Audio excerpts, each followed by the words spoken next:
somebody in the administration that's in charge of selling this to the American people? Off the table, I agree we have better detection, but it doesn't account for those numbers. So, just to put it in context, better detection is accounting for some of it. Like right, I know some, but what other factors? I don't want to hear what other factors. Our surveillance program counts cases of autism and establishes the prevalence. It doesn't tell us all the answers to the questions as to why. Okay. So we are doing a number of studies to try to understand the why. And one of the things that we've looked at, we've tried to look at what's changed in the environment of things that we know are risk factors for autism, things like preterm birth and birth weight and various... Well, are you looking at vaccinations? Is that part of your studies? So let me just finish this one. So we I have a question. Are you looking at vaccinations? Is that part of... Pardon me? So there is a large literature, as I mentioned. Are you having a study on vaccinations and the fact that they're cramming them down and having kids have 9 at one time? Is that a call? Do you have any studies on vaccinations? There have been a number of studies done by CDC on vaccinations. Could you send them to the ranking member and the chairman here? Yeah. Now I want to tell you a story. We all react to our lives. And I remember... people talking about hormone replacement. It's going to save women's lives. You got to take it. Yet every nurse I talked to said, go to the bank, it causes cancer. Every relative that got cancer said they got it because of the hormone replacement. I'm hearing the same kinds of stories on vaccination. I must have had 50 different parents write me or come to me and say I had a healthy child, yet then they had 10, 9, 6 vaccinations at one time, and that child changed overnight and was knocking their head on the wall, and it was a changed child. In fact, I had a family in my office today where the mother broke down crying, saying my child was wonderful, bright, precocious, talking. She took those vaccinations, and the child became very incredibly sick and has never recovered. So I'm interested in any studies on vaccinations and trying to understand that. Now, it used to be that you'd go and get a vaccination. My child never got more than 3 at a time. And in the state of New York, children are recommended to get 6 shots every 2 months throughout the first year of a child. And my question is, why does the schedule of these vaccinations require a child to receive so many shots in such a short period of time? You could plan those shots over a period of time. I'm for vaccinations. They prevent disease. I'm totally for it. But why do you have to cram 9, 6 at one time when the verbal evidence seems so strong from so many people that they had a healthy child until they got vaccinated? And you've got to just listen. I remember smoking. I was on the city council. I sat through so many hearings where they vowed smoking was not bad for your health. It's a common sense that it was bad for your health. Then finally, the Surgeon General said it was bad for your health. And the same thing seemed to be here with the vaccinations. There's too much verbal evidence coming from parents where they break down. I had a normal child. I gave them a vaccination, and then they came down with autism. So it seems to me we should. I'd start spacing it out. Why do we have to have 9 vaccinations, 6 vaccinations every 2 months?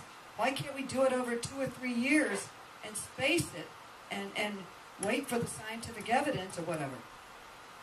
Gentleman's time's expired. May she answer that question?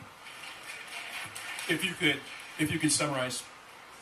Sure. There is a federal advisory committee that determines the vaccination schedule, and the reason, and again, we'll clarify this and get you more information. But the reason they cluster the vaccines is really to try to make sure that everyone gets it.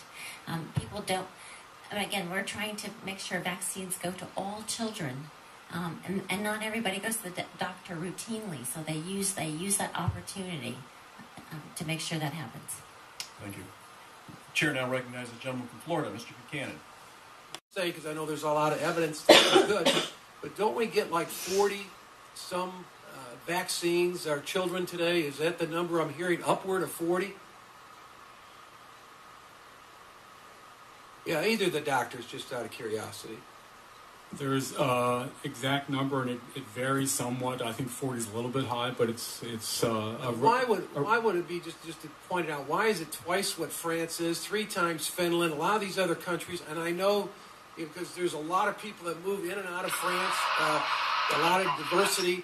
I just don't understand why our kids are getting so many shots. And I think of my father-in-law on a different standard, just in terms of common sense, where he's elderly, but he's taken 8 pills. They found out that a lot of them have effects and impacts on other pills. And that's why I don't know that we're spending enough time and energy looking at this, where our kids are getting twice the shots of everybody else. And I just have, my sons, it seems like they're older now, in their late 20s, but they might have had 7 or 8. And I'm just going by people that I represent in our area that feel strongly that this has to be looked at in a very, very aggressive way, that we're over-vaccinating our children. And I'll doctor either one of you. We know vaccines save lives.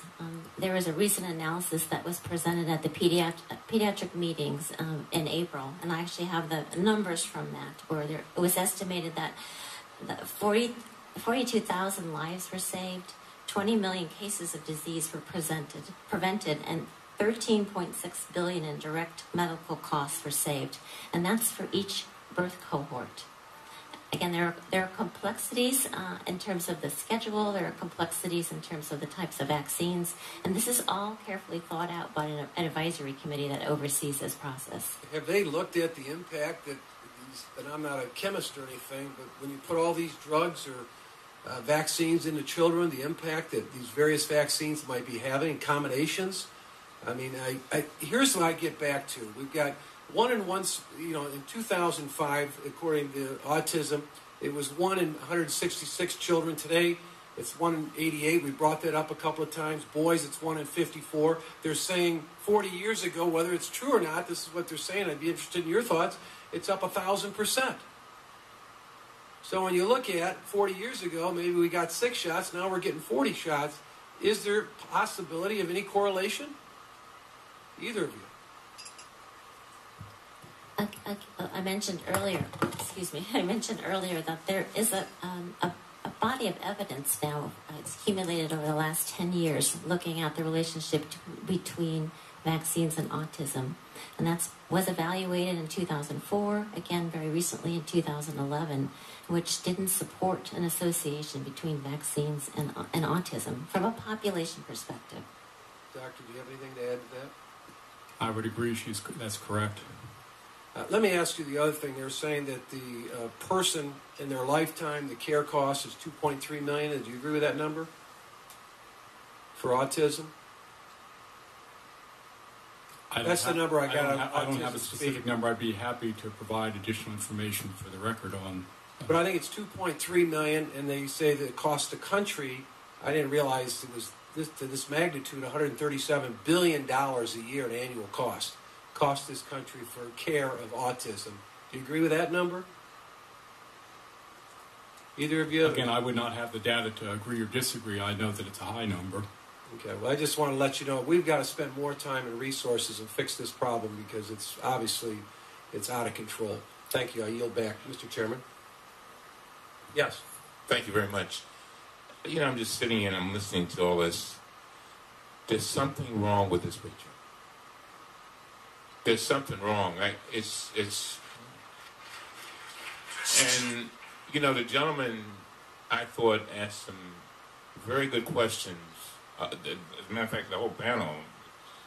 When you got this combination of shots, and you go from 1 in 10,000 to 1 in 88, it seems to me somebody would say, "Wait a minute, let's put the brakes on this, and at least let's try to figure out whether." If I'm giving a baby 9 shots in a day, how much impact that's having. I don't know how it just seems logical. If they gave me 9 shots, I would, I don't know what that, and then I know you said there's a body of evidence with regard to vaccines. Mr. Chairman, I don't know where we go from here, but it just seems to me somebody ought to say, wait a minute, let's put some brakes on this. And not saying don't deal with vaccines. Just look at, whether the multiple shot situation is causing this. And I wish you could see the people behind you. They're grown men that have been crying behind you, and women crying. And it's just so I just hope that we can. I mean, you hear the frustration coming from here, and I'm just sitting here and I'm just saying, wait a minute. It just seems like somebody would say, is there something? Maybe there's an issue here, and if we're going to err, let's err on the side of keeping children safe. Even if we had to, do a pause and get one shot a day. Thank you very much. Thank you, gentlemen, for yielding.